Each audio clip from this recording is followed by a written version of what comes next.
ఎంత పెద్ద star cricketer అయినా ఏదో ఒక రోజు రిటైర్ కావాల్సిందే. ఆటకు టాటా చెప్పి కుర్రాళ్లకు దారిచ్చేయాల్సిందే. ప్రతి క్రికెటర్ కెరియర్లోనూ ఇది జరిగే విషయమే. అయితే కొంతకాలంగా కోహ్లీ రిటైర్మెంట్ పైన చర్చ ఎక్కువగా జరుగుతోంది.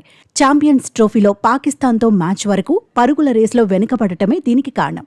కానీ పాకిస్తాన్తో మ్యాచ్తో మళ్లీ పరుగుల రేసులో విరాట్ గేర్ మార్చేశాడు. భారత జట్టుకు ఇంకా తన అవసరం ఉందని చాటుకున్నాడు. కీలక దశలో ఒత్తిడిని అధిగమించాడు. పాకిస్తాన్పై అద్భుత సెంచరీని నమోదు చేశాడు. ఈ సెంచరీతో కెరియర్ను పొడిగించుకున్నట్టే అని టాక్ మొదలైంది. ప్రస్తుతం విరాట్ కోహ్లీ వయసు 36 సంవత్సరాలు. ఫిట్నెస్ పరంగా తగ్గేదే లేదంటున్నాడు కోహ్లీ. అంతర్జాతీయ క్రికెటర్లకు అథ్లెట్ బాడీ ఎంత అవసరమో చెప్పడానికి కింగే బెస్ట్ ఎగ్జాంపుల్. టీమిండియాలో చాలా మంది కంటే కోహ్లీనే చాలా ఫిట్ గా ఉన్నాడన్న చర్చ ఉంది. జట్టులో ఉంటే కింగ్ అనుభవం టీమిండియాకు అక్కరికొస్తుందనే వాదన వినిపిస్తోంది. ఫామ్ను కొనసాగిస్తే మరికొన్నేళ్ల పాటు భారత జట్టుకు కోహ్లీ సేవలు అందించడం ఖాయమని ప్రచారం జరుగుతోంది.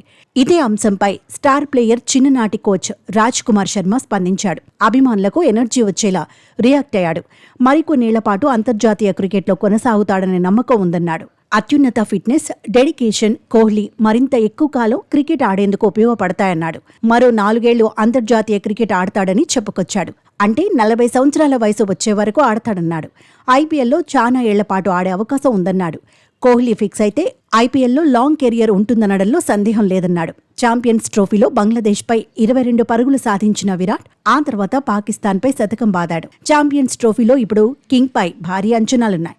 మరోవైపు కోహ్లీ కెరియర్పై గతంలోనే హెడ్ కోచ్ గౌతమ్ గంభీర్ స్పందించాడు. 2027 వన్డే వరల్డ్ కప్లోనూ విరాట్ ఆడొచ్చన్నాడు. ఫామ్, ఫిట్నెస్ ఉంటే సీనియర్ ఆటగాడికి తిరుగుండదన్నాడు. అయితే ఆటతో పాటు ఫిట్నెస్ పై ఎక్కువగా ఫోకస్ చేసే కోహ్లీ ఖచ్చితంగా మరో 4 ఏళ్లు ఆడతాడని అభిమానులు సైతం చెప్పుకుంటున్నారు. వచ్చే వరల్డ్ కప్లో బరిలో దిగుతాడనే నమ్మకమైతే ఉందంటున్నారు. మొత్తానికి కెరియర్పై కోహ్లీ ఎలాంటి నిర్ణయం తీసుకుంటాడనేది ఇప్పటి నుంచే ఆసక్తికరంగా మారింది.